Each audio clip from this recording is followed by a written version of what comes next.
Mga kaibigan, tara na. Dadalhin ko kayo sa magandang pasyalan. At hindi lang ito isang pasyalan lang mga kaibigan. 2-in-1 pasyalan. Bakit ko sinasabing 2-in-1 pasyalan? Ito po, namamukha nyo na ba yan? Monte Maria, Batangas. Kung hindi ako nagkamali, nakasakop nito ay Barangay Pinagkilatan, Batangas. Pabiyahing Lubo yan. Lubo, Batangas, papuntang bundok. Ayan, bakit doble pasyalan? Mama Mary, mayroon kasi Mama Mary dyan na napakalaking rebulto, pwede kang umakyat sa taas. At ito, ang nakakalula, ano ba ito? Puwit ng barko o puwit ng eroplano? Nandito po kami yan, sa ilalim pa lang po kami. Mamaya akit tayo dyan.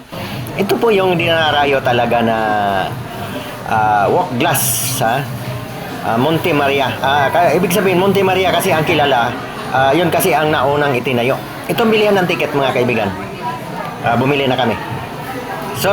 Surprise na lang ang magkano. Mura lang, kayang-kaya ng bulsa. 300 ang regular at ang senior ay siyempre alam nyo na may discount. 200 plus lang. Ito na. Ito yung unang tapak. Monte Maria.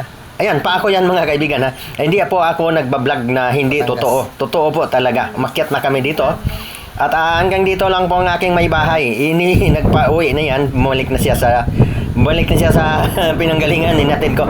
Ito, gitna pa lang ito. Picture muna. Yan, siyempre lalakad pa ako doon. Punta pa ako doon sa dulo talaga. Kung hindi tayo makarating sa dulo, hindi tayo nakarating ng finish line. Ito po, walk glass na pagaganda po ito. Isa po ito sa pinakamahaba na walk glass. Ibig sabihin, may babae pang matapang, Tumutulay po yan mga kaibigan para po dyan na may stairway, ano ba yan? Kahoy ba yan? Palagay ko, yan, plastic din yan na matibay nilakaran niya. Yan ang mga Napakatapang po. Ako, siguro, hindi ko na siguro kaya dyan. mabuting kamay ka. Ayan, binati ko pa nga yan. Vlogger siguro yan. Shout out shout out. Ito. Naglakad pa rin ako dito. Wala pong peke mga kaibigan.